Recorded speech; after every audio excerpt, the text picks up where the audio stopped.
show The Road to Freedom. Today we have two guests who lived through the era of the Civil Rights Movement. Let us welcome Penny Lewis. Welcome. Thank you for having me. And Ruby Sue. Welcome to our show. Thank you for coming. Miss Penny Lewis, can I ask you a few questions? Could you please introduce yourself to us, please? I'm Penny and I'm 23 years old, and I have a husband, but he unfortunately passed away a few years ago, so I'm now a widow. I'm so sorry. Can I give you a hug?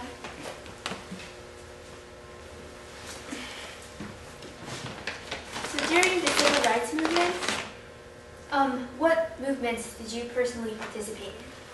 I participated in what was called the Poor People's Campaign, which was where a group of Dr. King's followers were protesting for the poor to have jobs and housing. We were trying to get a law passed, but unfortunately it was never passed. I'm sorry. What effects did this movement have on the Civil Rights Movement?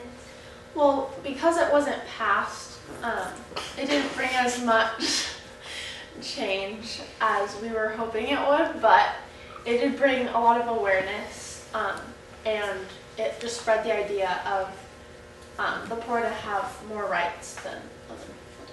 That is very important. So, as a follower of Dr. Martin Luther King, why did you choose to follow him, not other leaders?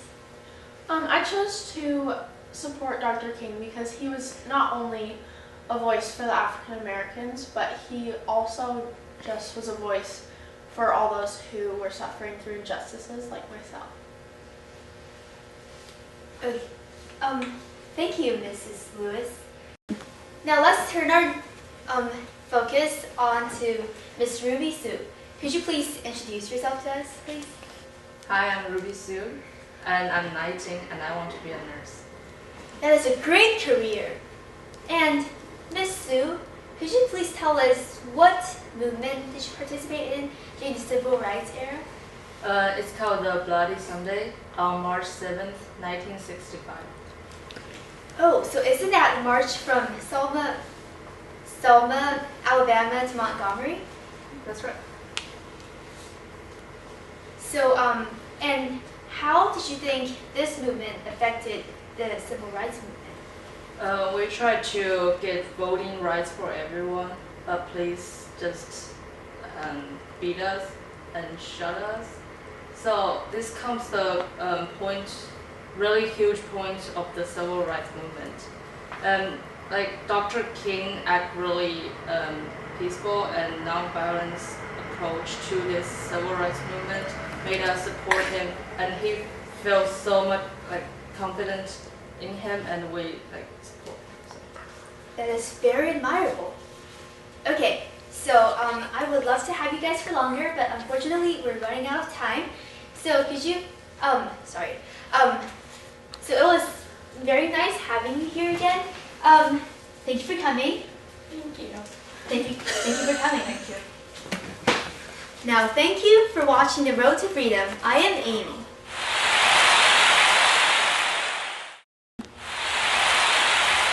Good evening, ladies and gentlemen. Welcome back to our show, The Road to Freedom. Today we have two more guests, Mrs. Piper Jackson. Hi. Welcome. Thank you. Please have a seat.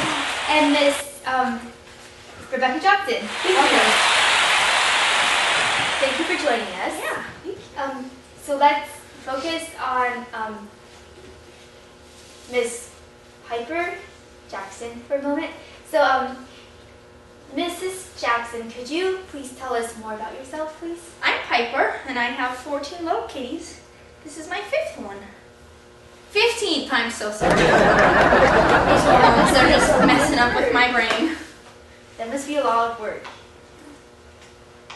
Well, good luck on the journey of showing your little ones around this world. Thanks. And so during the Civil Rights Movement, what particular movements did you personally participate in?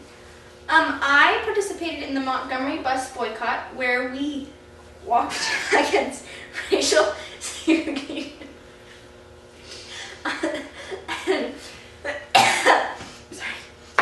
We walked against racial segregation on the public transit system. And what effects do you think this had on the civil rights movement? So we began to march after Rosa Parks refused to give up her seat on the bus to a white man. Seems like pregnancy brings a lot of happiness. He's horrible. And so after Rosa Parks got sent to jail, we marched for over a year and marched for public transit justice. I believe that you were doing the right thing. Thank you. So, and personally, why did you choose to follow Dr. Martin Luther King? I chose to follow him because he saw an act of injustice with Rosa Parks, but continued to fight with nonviolence. And when the White Citizen Council took quite offense to our march, but they firebombed Dr. King's house, but he continued to fight with nonviolence, and I think that really was one thing that drew people towards him, was his peace in fighting. We just marched every day. Thank you for this insight.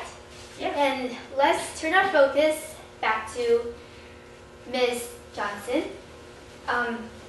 So could you please introduce yourself to us? Yes, hi, I'm Rebecca, and I'm newly married. So excited. I wish you guys happiness. Thank you. And so during the civil rights movement, what, if any, movements did you participate in? Well, I participated in the March on Washington, and I really felt like I needed to go to this one because my nursemaid when I was little, she really wanted a job. When I got older, she didn't take care of me anymore.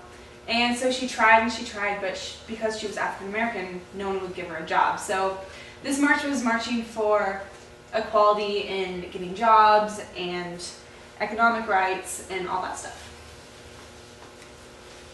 I totally understand. And so what effects do you think that had on the civil rights movement? Well, this was the march where Dr. Martin Luther King gave his I Have a Dream speech. So it gave him a lot of publicity, and it was kind of a time where people really saw him, and he gave the speech of all the stuff that he believed in, and that really kind of put him on the map. So did you have a chance to witness the I Have a Dream speech? I did. It's amazing. That is so amazing. And and personally, why did you choose to follow him as a leader? Well, I thought that Martin Luther King was amazing apart from all the other ones because he didn't make white people the enemy, he made hate the enemy. So instead of making all of his marches and movements against the people who you would originally think were the enemy, he made it to stop all the injustice. So I thought that was really amazing of him. Yes. Oh, yeah. I have a dream, right? Let light be in this world. Oh, I have my favorite quote. Do you want to hear? Sure. It's from his speech. It says, "Darkness cannot drag out darkness, only light can. Hate cannot drag out hate, only love can do that." That is so moving.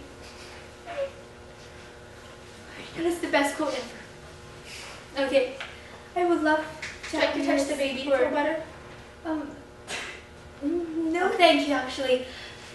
So I don't have any more questions for you now, but thank you for coming here.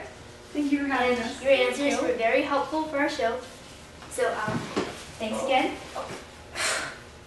Thank you.